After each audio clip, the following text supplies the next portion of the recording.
All right. Good to see you. Sorry for the electronic delay.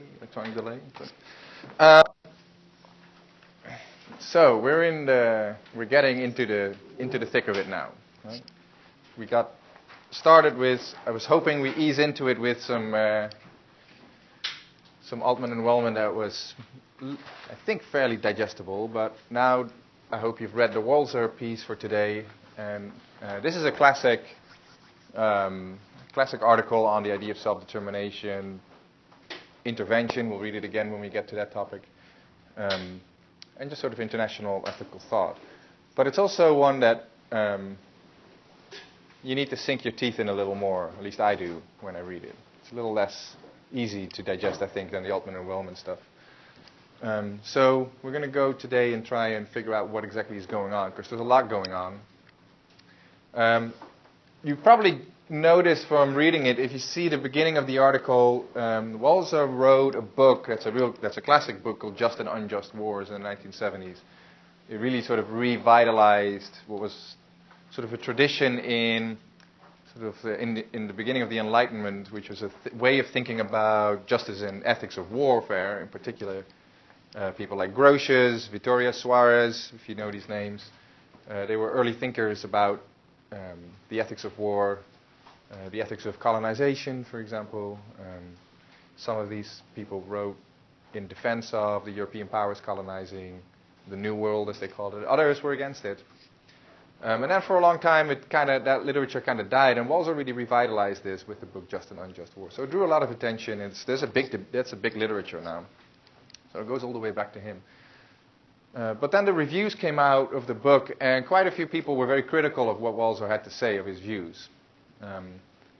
And the article that you've read, I hope, is Walzer trying to respond to those critics. Right? So he's trying to stand up for himself and say, no, I know that you guys are going after me, but you're really wrong.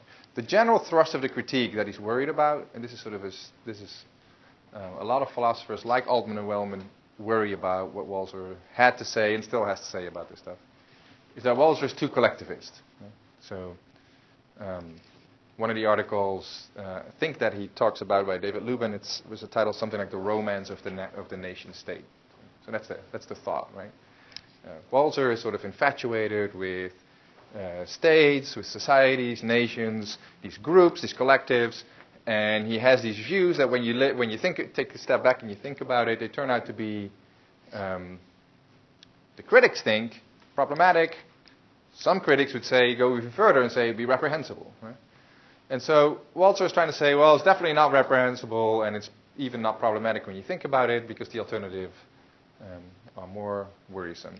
And so that's what the article is. He's trying to spell out some ideas that were not well worked out in the book, because he hadn't thought about that people might think them problematic. And so now here he says, here I'm going to tell you why I said these things. So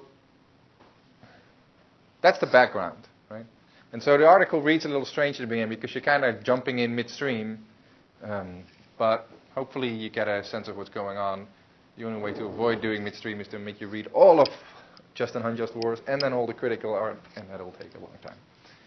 So, all right. So, right. Remember, this is what we're doing, right? We're thinking still about self-determination in international affairs, trying to figure out first what is self-determination. So this is what Walzer is doing. Criticisms, he's responding, right? It's particularly about military intervention, but we're looking today not at intervention, but at the idea about self-determination that he's referring to. That plays a role in his views, that explains his views about military intervention. So 3 major questions, right? How does he think about self-determination? What's the difference with Altman and Wellman's view that we've seen last time? And then what can we take away? I asked you a couple of reading questions. They were pretty difficult ones. Normally they'll be easier than these ones, but I think these were important ones. We'll start with, as we go along, I think we'll touch upon them again. But the first one was this Algeria and Sweden example, right? Can anyone just quickly summarize the example to me? Or to us? Shay? I think what Walzer was saying, like, even though things may be going wrong in Algeria, inside their own country and political government, it doesn't give the right, Sweden doesn't have the right to change up what they have, because what Algeria is made of is their own historic culture and everything that makes them. So if they had, Sweden doesn't have the right to give them a chemical that would change everything that they stand for, if that makes sense. Right, so the example is that, right, so he asked about Algeria. This is Algeria decades ago when it was also messed up. It's even more messed up now, but an intervention down the road. But back then he's doing a thought experiment, right? So you know generally how thought experiments go, right? It's an imaginary case, and we're imagining something to happen, and then we try to figure out what we think about it. Just as a matter of method, right? That's the thing that philosophers do a lot. I know not all of you have taken philosophy before. We philosophers use thought experiments a lot because, well, if you're a scientist, or like you're a chemist or something, right, and you run an actual experiment, like one that has like test tubes and stuff, right? And the idea, of course, behind a test tube experiment is, you have one chemical, you do another, the simplest high school version, right? One chemical, another chemical, you pour them together, see what happens, right? Temperature goes up or something, or it starts foaming, or it explodes, whatever, right? More sophisticated versions, of course, are being done in places like uncg here or other universities. But that's more or less the basic idea. And what you're doing, right, is very important. When you do those things, you do them over and over again, and you try to keep the test tubes clean, and all these things, right? And why do you do that? Why do you have to keep the test tubes clean? Or Keep re-experimenting. What's the point of doing that? Yeah, no contamination. Well, what's the problem with contamination? It'll mess up the data. Ruins the consistency of it. Right, so you're trying to figure out what you have one chemical and then another, right? And you're trying to figure out what the reaction is between these two. And contamination introduces other elements, right? And then you're getting results, and then you don't know whether the result is these two chemicals or the contaminating thing, right? And so now you don't know what you're talking about anymore. It might be this crumb from my sandwich that dropped in that I was eating, that dropped into my, or it might be the actual things in the sandwich. So don't eat a sandwich, right? Just try to keep it as clean as possible. So technically speaking, you're trying to isolate the variables, right? There's two variables here, one chemical, the other, and then you're isolating them so that you know when you see a certain result happening that the result is due to the things you're trying to test, right? Very roughly, that's the experimental method, right? It's trying to isolate a variable and then test what its effects are. And so thought experiments for philosophers do exactly the same thing, except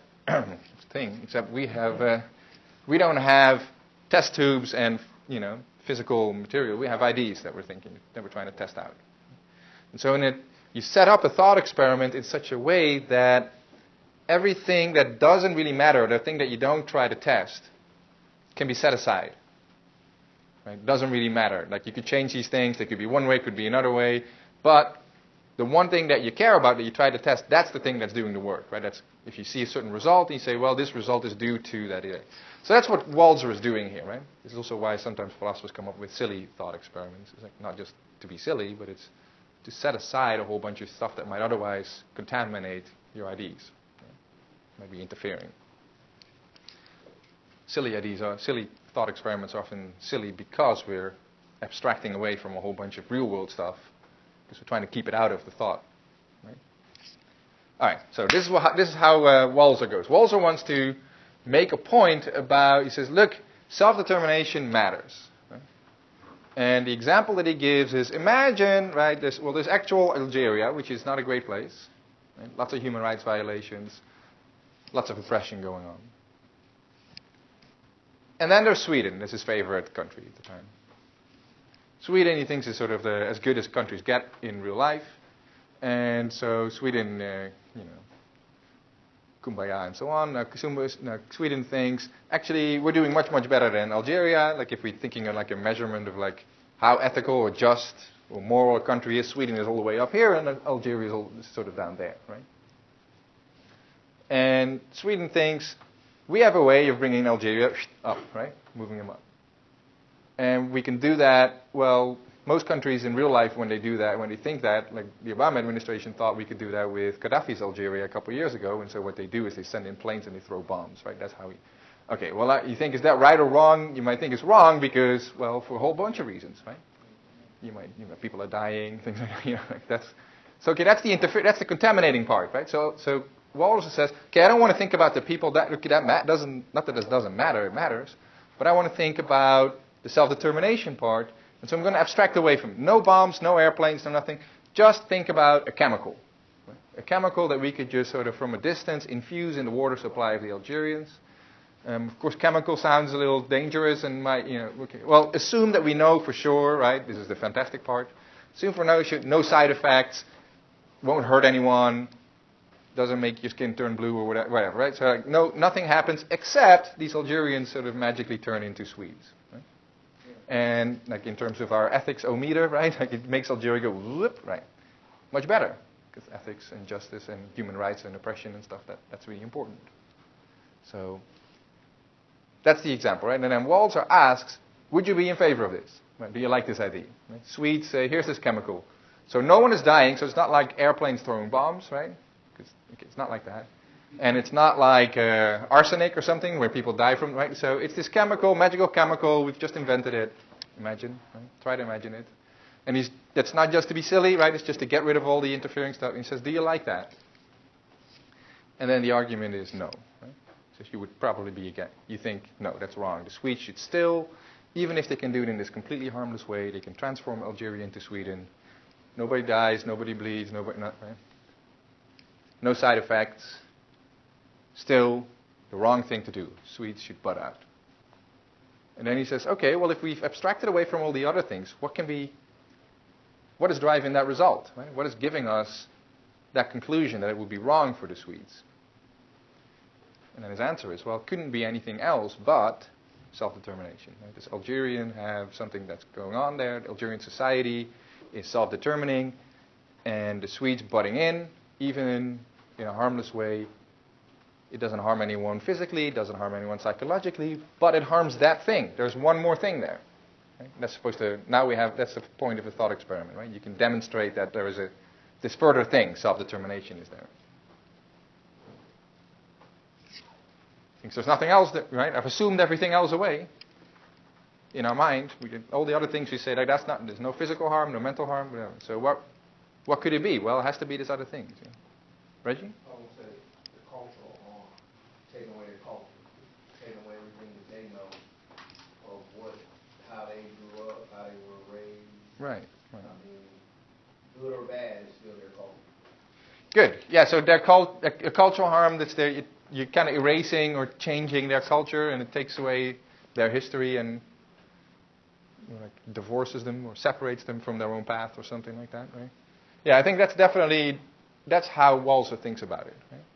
And Walzer thinks, well, if you care about that, right, then that has something to do with what he calls self-determination, and that can be the grounds for a right against outside intervention, even if you could do it harmlessly, or even if the benefits would outweigh the harm, or something. Like all these other arguments might go one way or another, but there's still always that thing, that what you're calling a cultural harm here. And that's the thing he's trying to prove, right? And that was the collectivist romance, right, that the critics were objecting to. Shay, do you have your hand up? Oh, yeah. I was saying that it would like create a false concept in the life of the country of Algeria, and it would definitely violate their right to self-determination, because they wouldn't be able to carry their own affairs as they see fit if another country is involving themselves in their own business. Yes, okay, there are a couple of things there. So he said it's a false consciousness, and they wouldn't be able to carry it out as they see fit. Let me play devil's advocate for 1 second, right?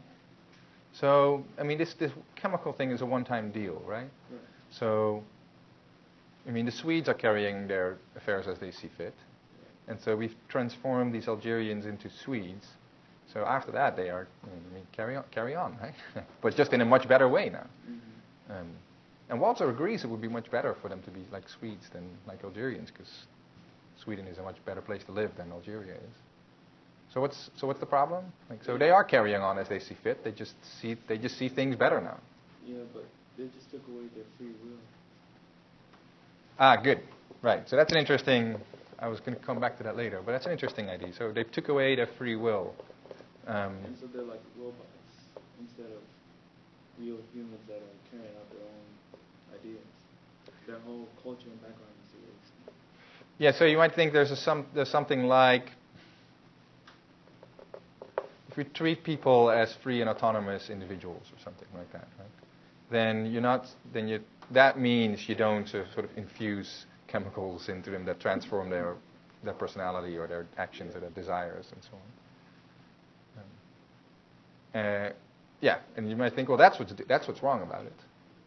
If that's a good idea, right? If that's a decent suggestion, now that's a problem for Wells's argument. Because remember what we're doing here. This is this thought experiment style of reasoning where we're trying to. He's saying exactly. I'm extracting all other explanations are ruled out of court, right? But now we have here's a further explanation. Sounds pretty good to me. Sounds like a pretty decent explanation. But it's not clear that the thought experiment isolates that one away as well, right? So now we have two rival ones. It could be the collective society's self-determination or culture, like Reggie was saying. Or it could be the individual people's free will, as you put it. And now we don't know which is. Now it's a contaminating factor, right? Now we don't know which is doing the work. Could be one, could be the other, could be both. We don't know. So if he's trying to convince, if you're like a rugged value individualist, right? You say like everything has to go down to individual people, one by one, like Altman and Wellman are. And so you're skeptical of this collectivist stuff, like the self-determination talk. You have a way of avoiding the argument, right? So Walter's trying to prove to you, hey, super hardcore value individualist, you have to believe that self-determination is possible because I've ruled out, there are no other explanation for your intuition that it would be wrong for the Swedes to do this. No other explanation is available, and you have one now, and it's one that fits your value individualism. So you're going to say, well, actually, this is much better, right? Because I like my principle of the value individualism. I can get my intuition here. That the Swedes are doing something wrong, and I don't have to buy into this collectivist idea that would require me to revise my principles about individualism. Right? So I'm going to go that way.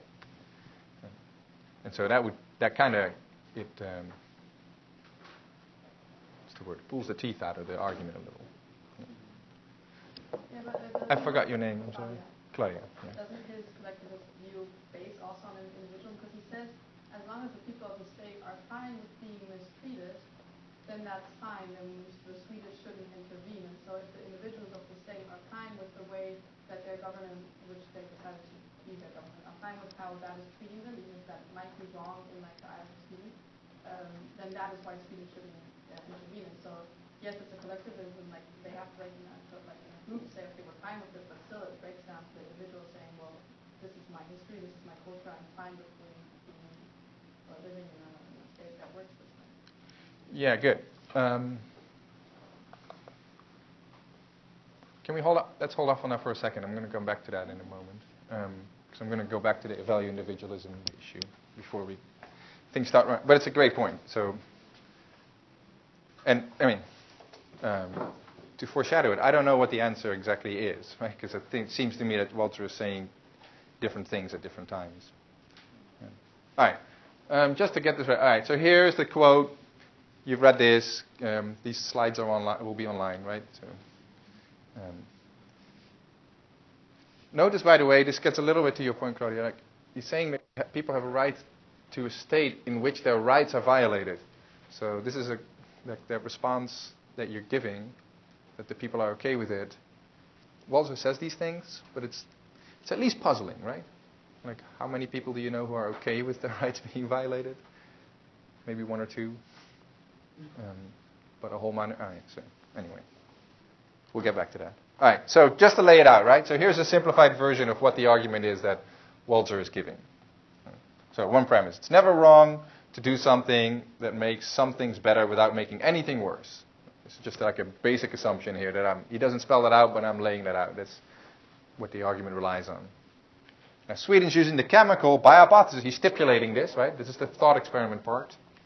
Hurts no one, And it makes things better. Better for the oppressed, the rights violating violators. People who are having their rights violated. So, but using the chemical would still be wrong. Right? That's your intuition.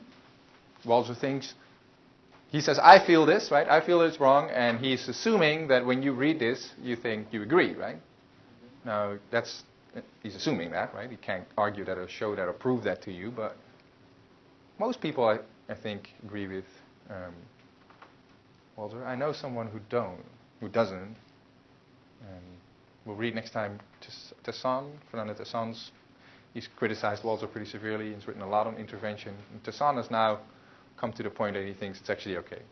He's on paper saying, if you have that thing available, just go ahead and do it. So. But if you disagree with that, if you have the intuition that that's a crazy view, then you're with Walzer in this third step. It would still be wrong. And so there must be more here going on than oppression and harm, which is the stuff he's in. And then that's what could it be? And then Walzer says, here's the rabbit out of the hat, right? Self-determination or culture or something. And that's why Shay's remark earlier that it might be individual self-determination is problematic, because now we can't pull the rabbit out of the hat anymore. So like this is the last candidate standing. Right? So there's two now. Now we have to find a way of distinguishing between the two. All right.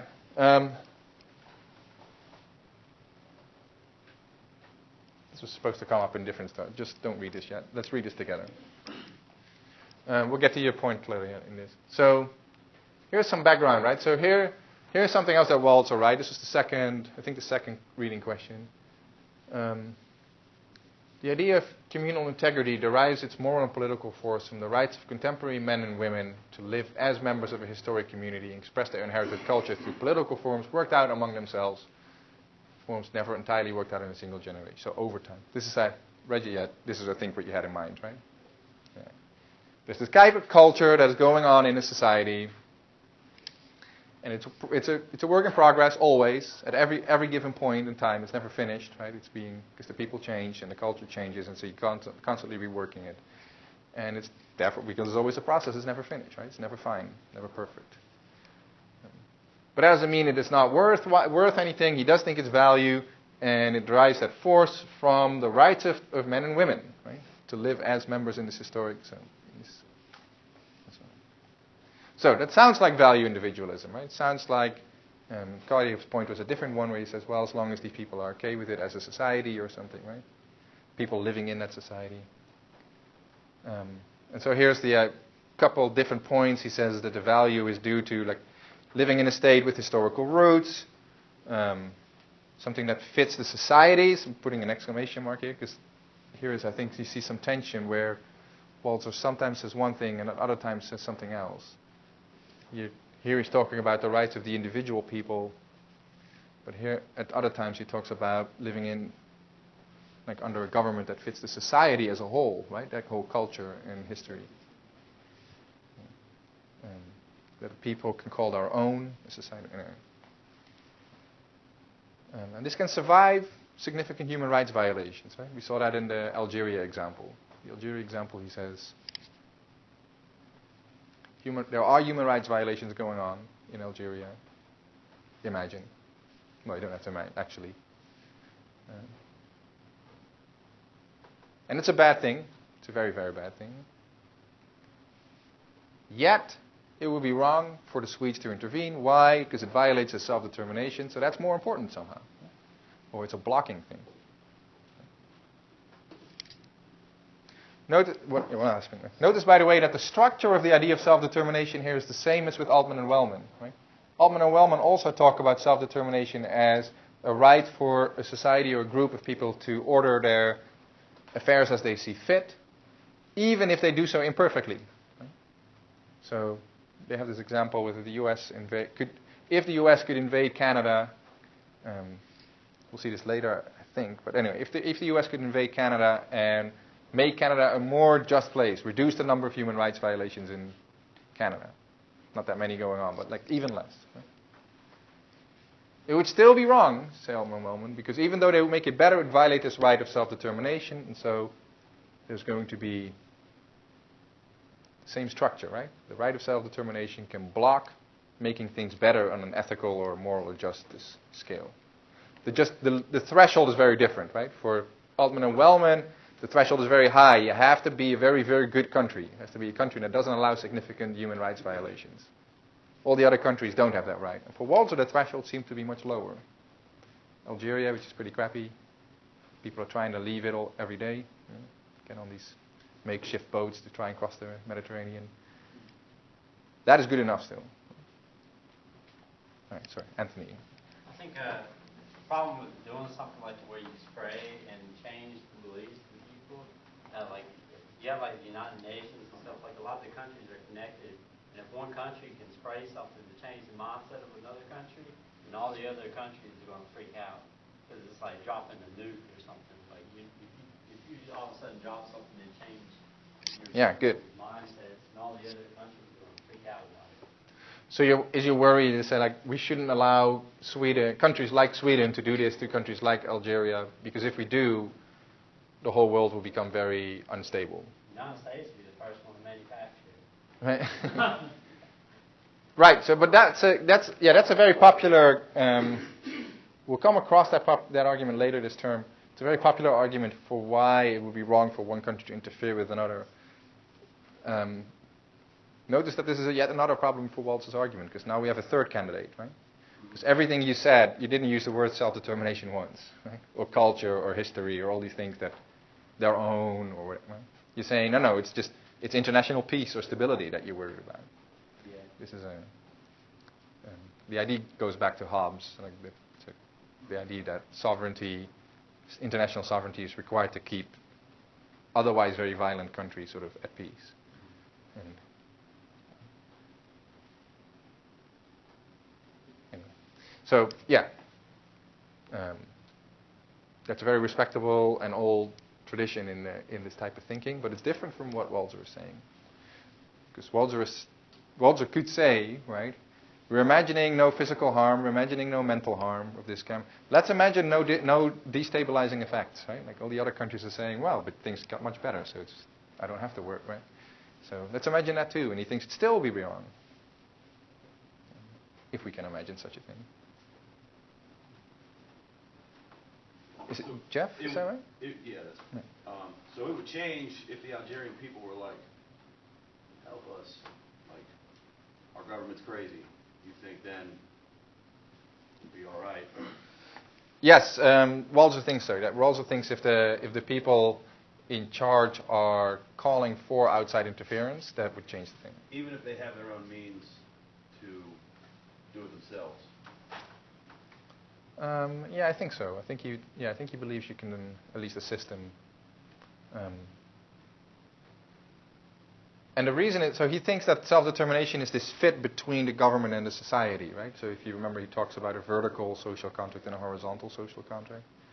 And these are metaphors, right? But the vertical, he says, consists more or less about this fit between the society and the politics that rule the society.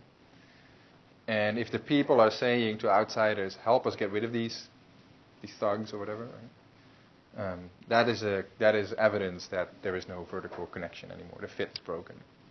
And then when the fit is broken, well, the fit was the whole thing that mattered, right? So then the right of self-determination isn't in place. So anyway, we'll get back to what Claudia was saying. Maybe one of the worries here, of course, is in the some description when the U.S. intervened. I think it's 4 years ago in Algeria. I mean, some people were calling for this, right, in Algeria. Some groups were saying, there were groups that were fighting, trying to overthrow Gaddafi, who had been a dictator there for decades. And so you might say, well, with Walzer in hand, this is a good idea because, these people are asking for the dictator to be overthrown. But of course, other people were not asking, or maybe were against it in Algeria. Right? So critics of Walzer think this doesn't really solve anything because it's still you still have this problem this tension between the collective idea of self-determination as a society as a whole and the individuals within it. Right? Like societies rarely ever agree on anything. Right? Like politics is about getting people who live in a society who disagree about stuff to come up with some type of solution when they have to do one thing, right, together. So some people will be for it, other people will be against it. Now what's the society saying, right? Or what's the fit? Maybe most people are okay with the minorities' rights, human rights being violated in Algeria. The majority probably. But the minority might not be okay with it because they're the ones who are actually taking the beating. So in those cases, if you say, well, since the majority is liking it, the fit of the society is, or the path that they're on, or the history of the culture is the one where they have to work out how to live together or something. Well, the minority might feel very differently about this. Right? Or the majority might think, well, this is something I would still call my own. Right? This society is still my own, even though human rights violations are going on. But of course, the people who are being persecuted might not feel that way. Right? You say, actually, it's not my own, it's them against us. But they then would have the right to maybe come together and secede from that state, right? They would Rawls agrees that the people inside might try to resist and overthrow and stuff, but that doesn't mean that the outsiders can start interfering. But this is puzzling, right? Why can't the outsiders come in and interfere? Well, because of this thing of their own. But that's the whole thing we're questioning here, right? It's like, well, maybe for them it's not their own at all. Claudia? Doesn't he also just say they can't intervene because the outsiders don't know enough about the situation, and that at one point, if a rebel group does want the outsiders to help, they can ask for their help, but then he says that at that point it's probably too late, they don't actually need the help of outsiders. But he says that because you're from an outside perspective, you just don't know enough, you don't know if it's the majority that wants this or not, you don't know if it's, like, that's it. Yeah, there's several arguments there. I'm trying to focus here on the arguments specifically about the idea of self-determination and the value that Walzer thinks that it has. You're right that, so at various points he keeps coming back to there is something important here that deserves respect. Right? And in the example of Algeria and Sweden, for example, at no point does he say, well, the Swedes don't know, or the Swedes shouldn't be so confident or something. Right? He says, he's just assuming that we know and human rights violations are bad. This is the facts. And he says, still it's wrong. Right? So that's the thing I'm trying to get on the table. But you're right. He does say also, especially early on in the article, excuse me, he says, well, as outsiders, we don't know how a society works. We don't know what different people in that society think and feel and how they fit together and what their history is and how. And, I mean, fair enough, right? We know very little about. We don't understand other societies nearly as well as we think often.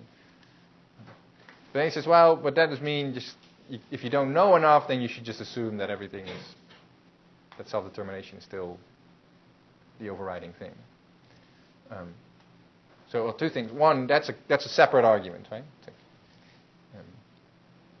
And the second is, of course, like some people like Tesson, for example, will say, well, it's true that we don't know much about the other societies and so on, but we do know when people's human rights are being violated, especially if things get egregious. And so, in those cases, the history is not the thing that matters so much. It's the bloodshed, right?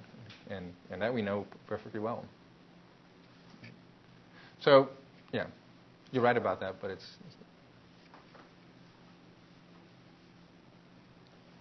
Anthony? What about countries like North Korea, where like everything's censored? Like, you might not even know, or you don't know what's going on inside the country because they don't allow media into the country. The media that they do allow in is strictly controlled, so you don't know like what's happening to the people inside of there. And they don't have a voice to tell other people that something is going on. So it's just like a prison state. Where, right. You can't really do anything. You just have to listen to Kim Jong-un make threats all the time. Yeah, right. So what if the country that like stifles opposition or freedom of expression? Well, there's two sides to that story. One is like, of course, in those cases you just don't know as much about what the people want as you would know in other cases. But it's not clear to me that weighs in favor of Walzer's view necessarily. One reason, this is the other point I was going to make. One reason is that if we take Walzer seriously, it seems that the incentives that this gives to bad leaders are pretty bad. Because it seems like if you're going to oppress people, you better also stifle their freedom of expression as much as possible. Because, well, that just means that it becomes less likely that other people, outsiders, can intervene. Right? If you just keep a lid on the dissent, you make sure that everyone disappears, or right. Then they don't know, and then they can't do anything. Right? which seems like a bad idea, right? At least to me. All right. Well, a question here, and this is not something I can answer for you clearly because it's a question of interpretation and just a question of philosophy, is whether these type of values that Walzer is appealing to fit with this sort of individualistic sounding argument or reasoning that he's putting on here. Right? Later on, also, he talks about, I believe, the Nicaragua case. I think it was Nicaragua, where he says that the U.S. intervened. So it was wrong because it violated the rights of individual Nicaraguans. So he thinks the violation of self-determination translates down to rights of individual people. But there is this tension, right? If it translates down to the rights of individual people, then that seems to be in tension with saying that the thing that matters is this society as a whole. Right? And the value of the society as a whole can allow for individual rights violations, including pretty severe ones, where minorities are oppressed and so on.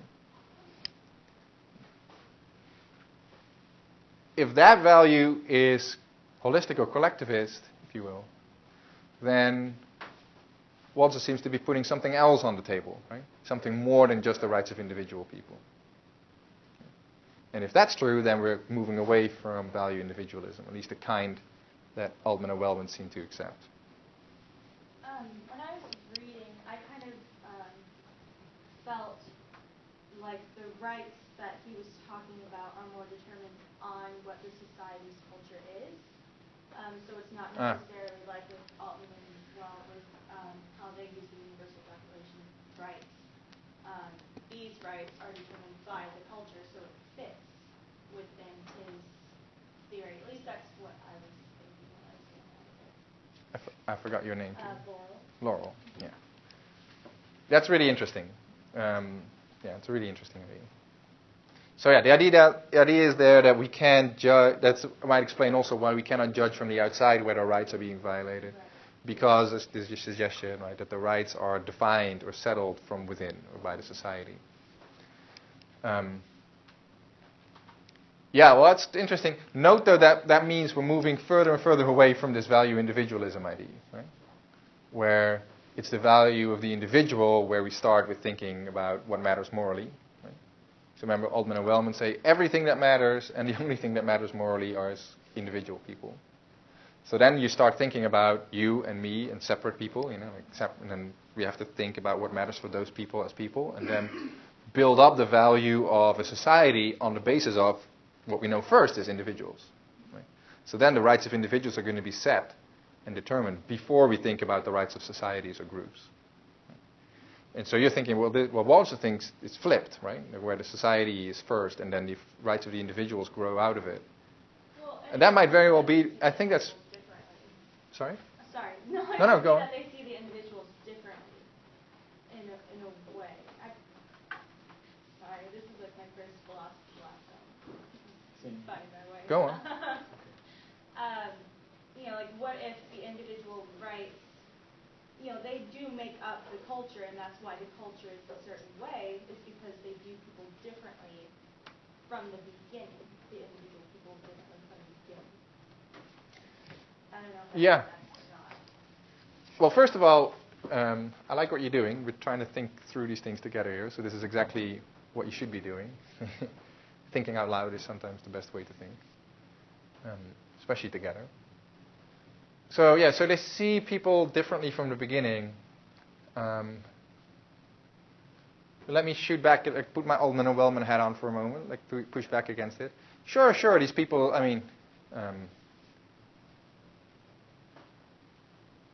all sorts of people see each other in very, very different ways.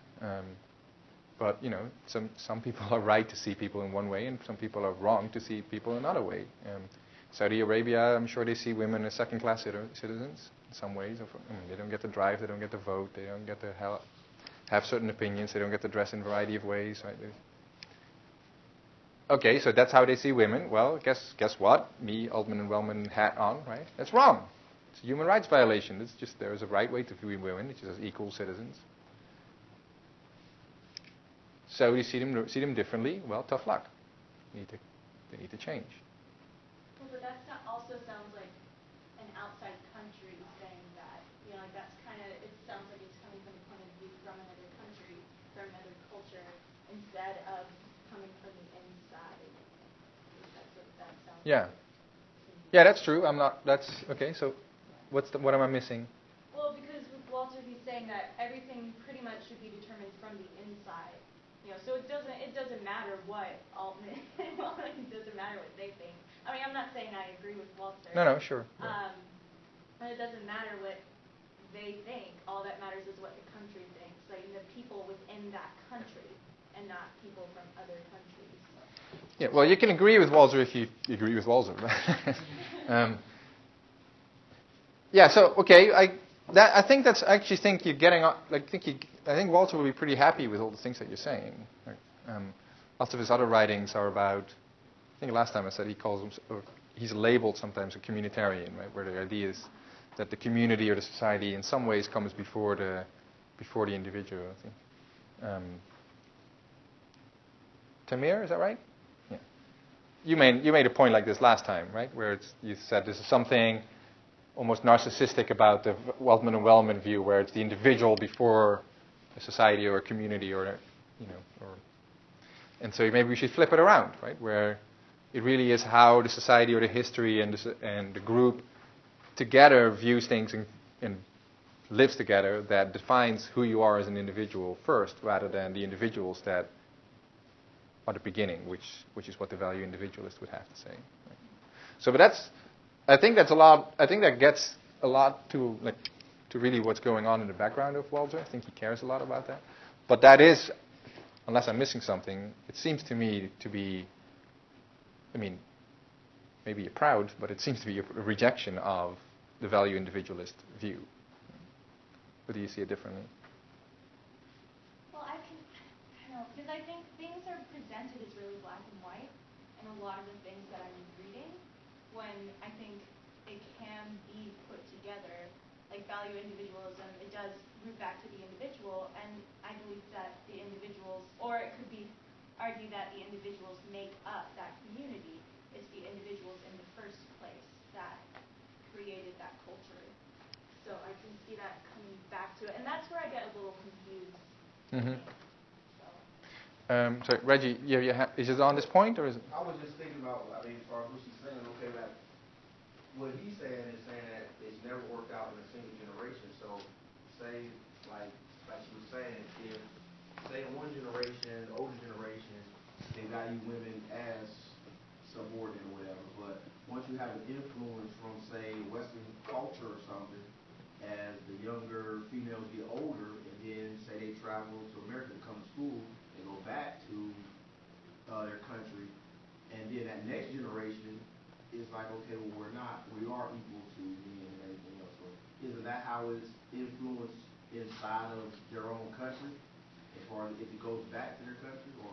Yeah, it seems to me that that's the way that Walter would have to think about it, right? Is that this is an ongoing process, and as outside influences start changing the way that the Saudis are thinking about this, then the moral status or the rights and freedoms of women will start changing accordingly.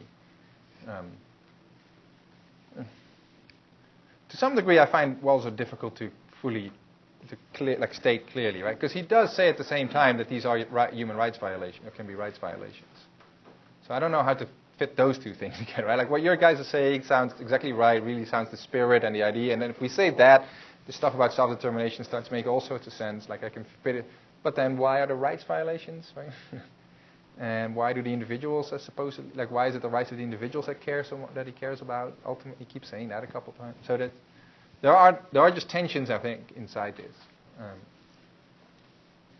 The best sometimes we can do is just try and say, like, there's different threads here, right? One thread is like that, and there's another thread like that, and I don't know how they fit together. You have to make up your own mind whether you can see a way that they fit together.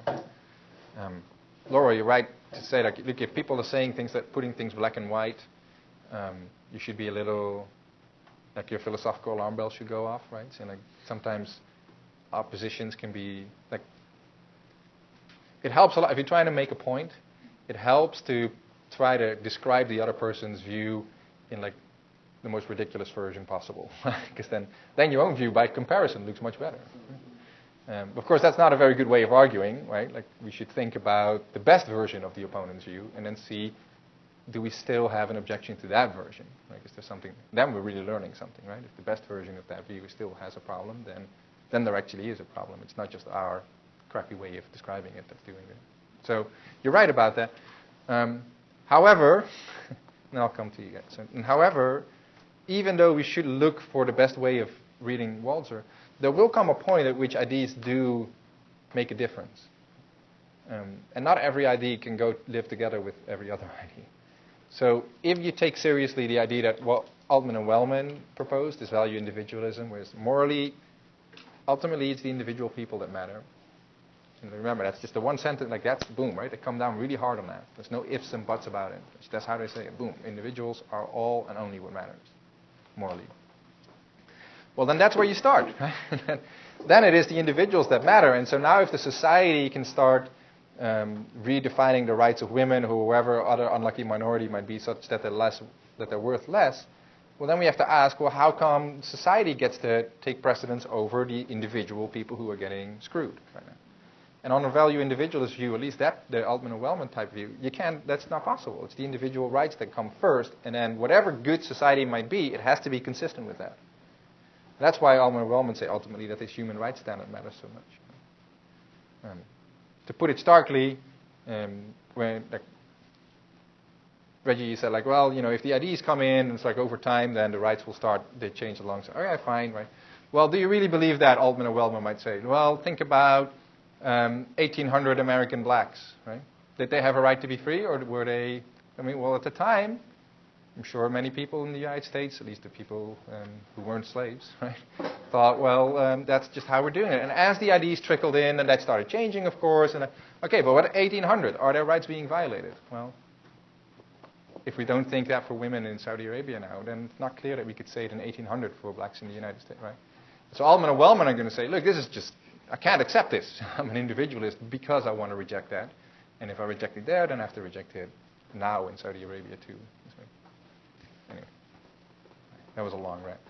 Mike, and then I'll... So I'm kind of confused on where Walzer sees intervention as necessary, because it almost seems like even if they're kind of in like a locked state of nature, that they still face their own responsibility to come to the laws of nature. Can you explain what you mean? I feel like I'm also putting this in like simplest terms, but where I think Walzer, from what I've read, is saying, yes, we can understand that there are human rights violations in a certain place, but to that same extent, it's their responsibility to take care of it for themselves. That's what we've been saying. And pushing that even more to an extreme. Like Locke said, that state of nature is kind of chaos, and there is no government per se. And over time, that they would come to the laws of nature, would then turn into government. And I'm kind of confused on whether or not he actually believes that if there are these extremes in society, whether it is the responsibility of others to come in, say Sweden, and even if they don't have a government there, it's still their responsibility to kind of find one. Claudia, on this? At one point he wrote down what, like, I think the three reasons were that you're allowed to intervene, and I think like one of them was like really big human rights issues, like the massacre or something, or like he actually did say like, okay, these are the three times it is okay for the country to intervene. I don't know them off the top of my head, but he does define when it is okay. But like sometimes I felt like those are also like contradictory to what you said before, but like at some point he does define when it's okay. Right, yeah, so it's really big violations. I believe it's also on it when it's invited. That's another one. I forget the third one myself, too. I mean, the question, so in Locke, if you have a Lockean state of nature, there is no society yet, right? That's the point of a state of nature is defined by Locke as the absence of a political authority. And so their rights violations are possible there, right? So if Walzer were to say, well, if some people are violating other people's rights, it's their responsibility, then it means you can't butt in. Well, why not? Walzer's point here is, well, there's something communal going on. But there is no community yet. You see? So I'm not sure I'm quite following where you're heading with this thought. If there is a reason for people in lock state of nature, where it's just that before a society is created, to not intervene, that would be a good reason, perhaps, but it would not be a reason that has to do with self-determination, right? Because there are no societies yet, and self-determination is supposed to be about societies. Locke himself thought that you can intervene because he thought you have a natural right to punish wrongdoers, and that means just as a matter of God's will or morality or ethics or whatever. If one person violates the rights of another, you can punish them until we create the society, and then we hand it over to the police, basically. That's the basic idea. Yeah, sorry, you've been very patient. It was actually comparing what you said earlier. But I think that what said something, some point in the text is that the society can change. From the individual on to the whole society just takes time. And then you mentioned that you change the pace, and it just goes like much faster. But society does change in years. Right, yes. I get the feeling he tries to balance his thoughts, because in the first chapter of the text he said it's society that can't change, and then he goes on and says, then it will change, it just takes a lot of time. Right. So he does think change, and he does think that the society changing on its own, that there's something important there, that outside, like change is made from the outside, either by chemicals or by bombs or invasions or something. Like, when you do that and the outsiders start affecting the change, whatever that good is that would happen if the society did it itself, that's out of the way. That's just gone. And so in that case, the people can't think of the society as their own anymore, he says, or they don't have that history anymore, and that's really important. And so that's lost. That, by the way, these are claims by Walzer, right? Like, we're trying to now just to put on the table what the argument is. You still have to ask yourself, as a critical reader, is he right about this? Right?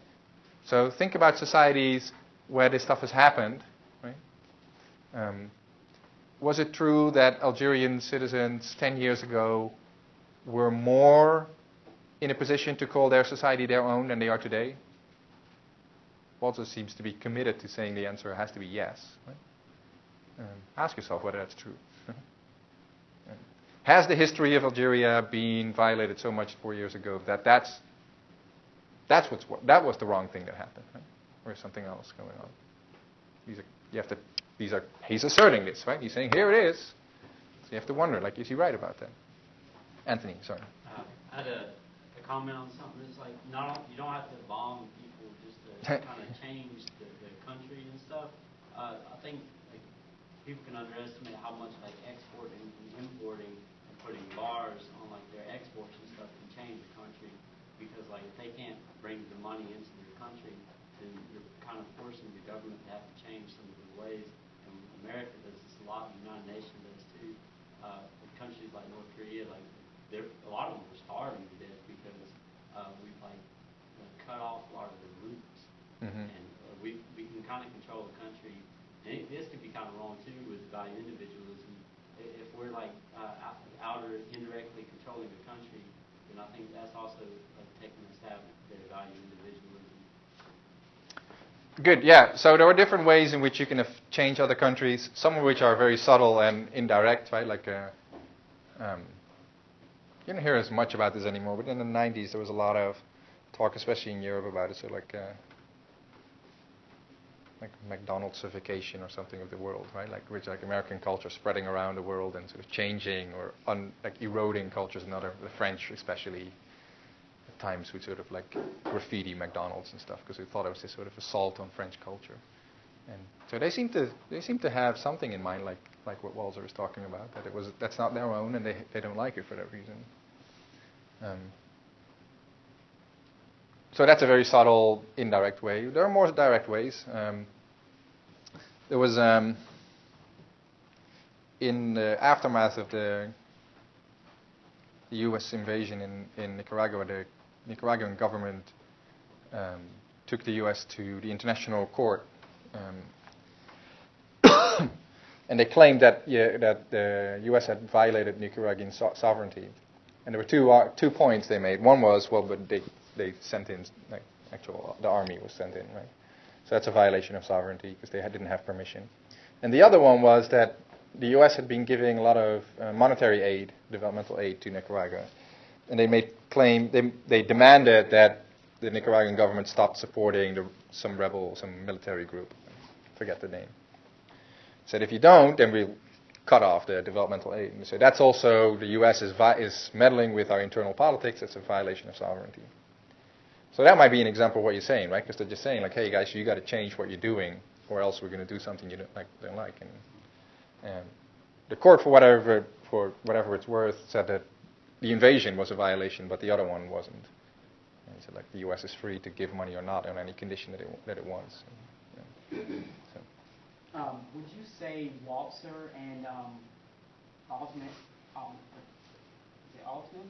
Altman, yeah, and Wellman. Would you say they agree with the concept behind the United Nations, where they aim to kind of promote social and economic development and protecting human rights among nations? Yeah, well, it's a complicated question because it depends what you think about what the purpose of the United Nations is, right? Right. I'm sure that all of them would agree to some version of the United Nations, but if it's the one that fits what they think the United Nations should be, right? Yeah, that's a little bit of it's a glib answer, I know, but I'm afraid that if I'm going to get more into it, we're going to go away. What's your name? Ramir. Yes. Oh, yeah. I'm happy to talk more about it, but let's do that after class then. All right. Not exactly going fast, but we'll be all right. So here's some questions.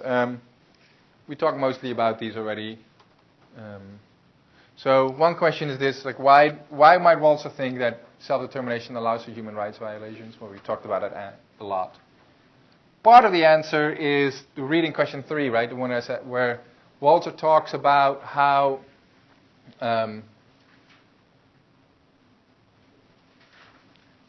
even when oppression is happening, that is still part of what a society is doing.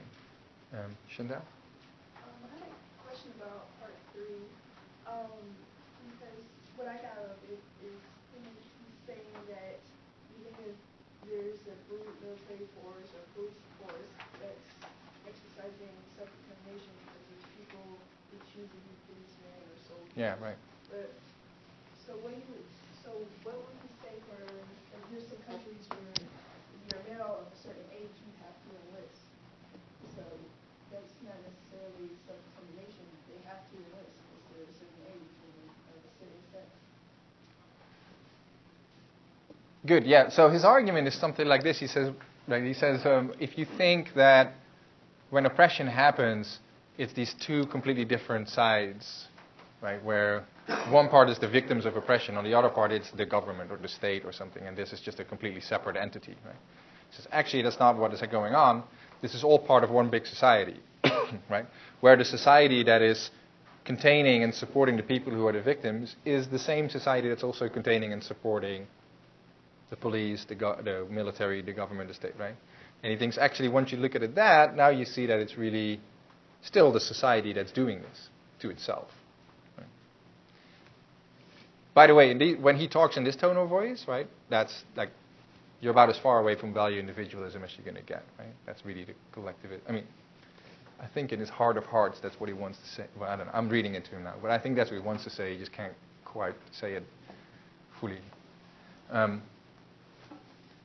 I mean, so what would he say about your point, right? Like, oh, well, people are being drafted, right, instead of choosing to. Well, yeah, those individuals are being drafted, but it's not just about the individual freely choosing to do this. It's about that individual being part of a society that chooses, as a society, to have people drafted and then put them in, you know. So that he thinks that description is good enough to say that the society as a whole is still moving in that way, and that's as a whole still has value for whatever that's worth, right? Now, he thinks that a society as a whole doing that has value, right? And so that's the thing, that's the answer to that first question is, well, why does he believe that it allows for these human rights violations? It's because he cares so much about that stuff. Right? And so the fact that he thinks that the oppressing parties are themselves part of this whole that's working through over time, as Reggie pointed out, right? That's why you kind of, you have to swallow a couple, so to speak. All right, so then, well, we talked about this a bunch. We've talked about this too, right? Like we said, it could be something else. It might be individual autonomy or free will or something. That might be an alternative explanation. And that should make you doubt Walzer's conclusion, or at least that should make you doubt whether he's giving you a good argument for that conclusion. You have, if you want to resist it, you have an alternative explanation, which you see Tesson says something similar. Tesson thinks, yeah, sure, I also have the intuition back then. Now he's changed his mind, but back then he had the intuition that it would be wrong, but he thought it was individual autonomy and self-determination, not the society. All right.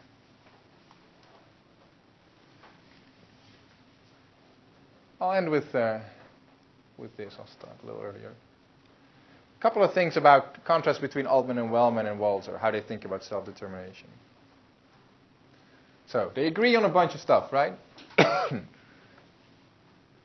This is the thing I said earlier. There's structurally similar, like overlap, right? They see the structure of the idea working the same way.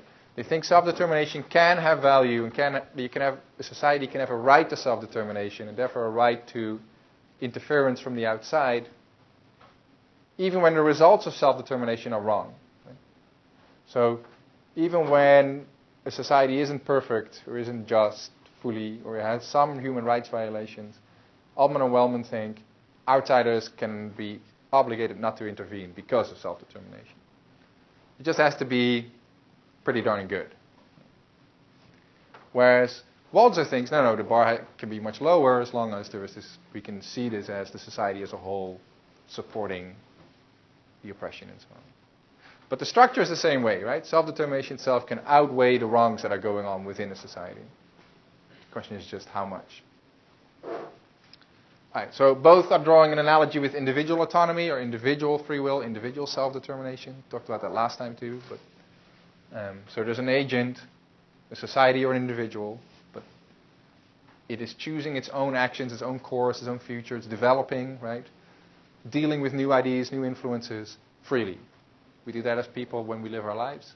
And so by analogy, they think that's what a society that's self-determining is doing. And we'll see Altman and Wellman talk about a society exercising its rational will. And we've seen this, you see this in Walzer all over too. And both agree, we'll see this later, we haven't talked about this much yet, but just foreshadowing this, both actually agree that it does not require democracy. So a society can be self-determining while not being democratic. Clearly Walzer thinks that, the Algeria case shows it. And we'll see later, Altman and Wellman actually agree with him.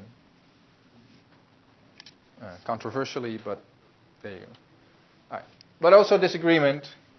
So Altman and Wellman see self-determination as a valuable process when groups create legitimate political institutions, and that means within the constraints of basic human rights. Right? And Walzer lets that go. Right? Even societies that don't pass the bar of legitimacy for Altman and Wellman, Walzer still thinks can be self-determining. That's one, and here's another one. Yeah, go on. So, what's the difference between Altman and Wellman and Walzer when it comes to self-determination? Like, when it says that sees self-determination as a process that groups create, what does Walzer think about it?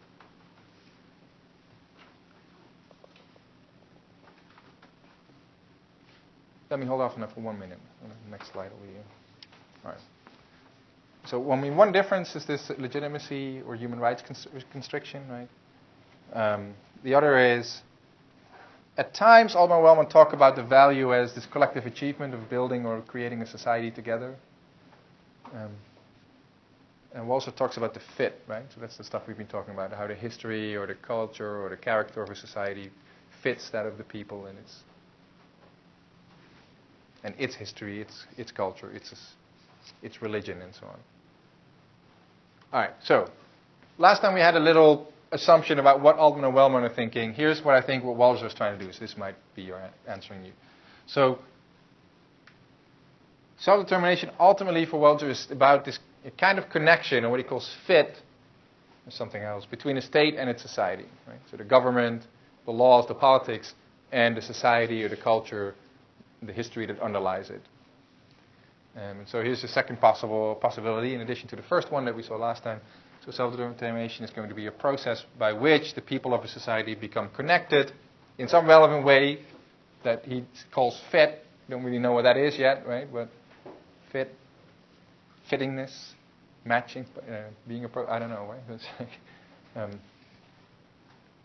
We have an intuition about it. It's not clear to put exactly in words, but fit to the state.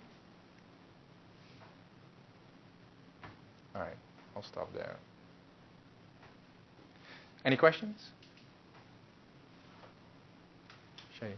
So Walzer sees it as, like you said, a fit between state and society, and that I guess that's basically on the culture, and then Altman and Wellman see it as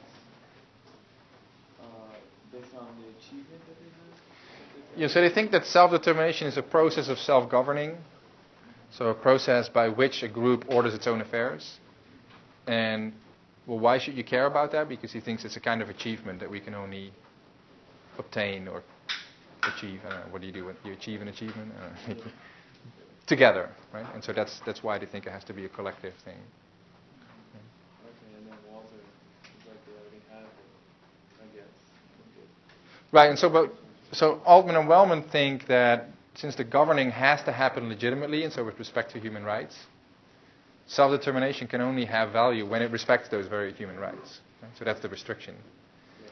But Walzer thinks, no, it's actually this fit thing, and this fit can be fitting with respect or fitting in violation of human rights, but it's still going to be the same thing that's going on. Right? So there's going to be a difference there. Reggie? No, I was going to say, when you was speaking about fit, I was going to say, is it, like, I guess you know how the government come up with laws, and you might not agree with them, but you still don't break them.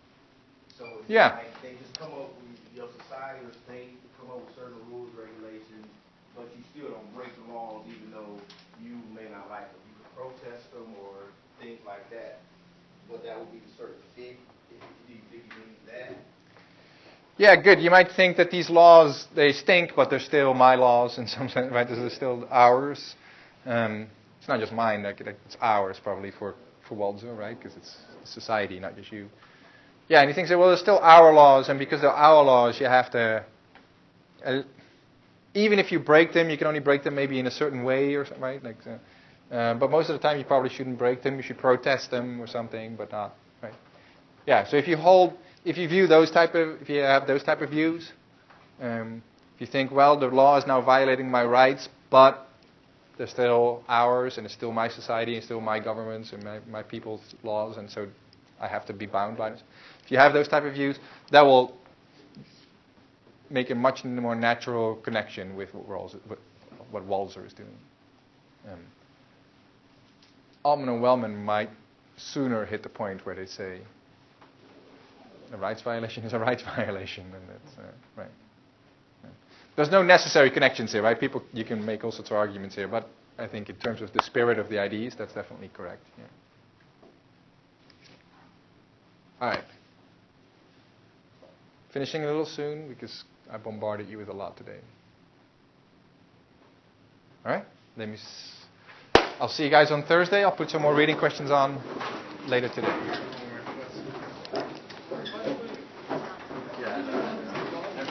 Sorry? I said, what can we call it?